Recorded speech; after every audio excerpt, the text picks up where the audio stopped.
I mean, it just looks, I'm going to use the word sort of happy and comic book, but it was just too bright and superhero look. Congratulations on your latest work. I must Thank say, the whole time I was watching Doctor Strange Multiverse in the Multiverse of Madness, I just kept marveling at Scarlet Witch's costume. It was so beautiful. I mean, can you talk about the material used, especially for the, I don't know, you call it the crown? Yeah. The headpiece. Well, we call it the crown or the tiara. It just depending on who you're talking to. Generally, they call it the crown. Yeah. So here's the thing.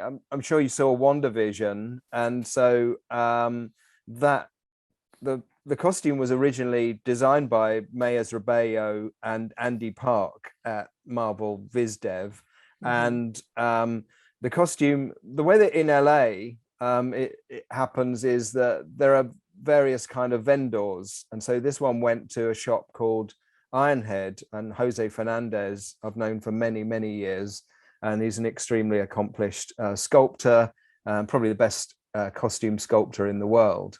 And he runs this shop called Ironhead and has done for some time. And here's the thing. So they made that costume for WandaVision.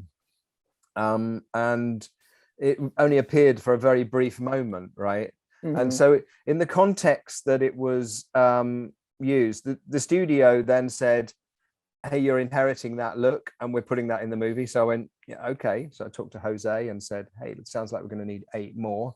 And then there was kind of March 20 when they were about to record that episode with just before the whole world locked down.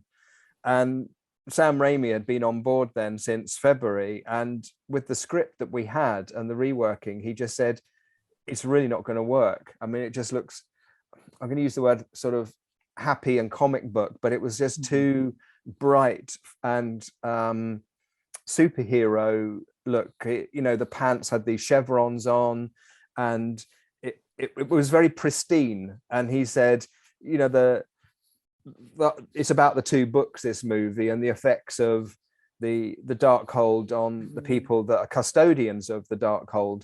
So he wanted me to go away and think. So I came up with some designs with my crew. I mean, extraordinarily large crew. It's like 160 people. That includes people looking after background on set. But the making department was vast. There were 5 people just cutting fabric all day, 20 or 30 people stitching stuff all day, and then leather workers, embroiderers, painters, people designing screen printing prints.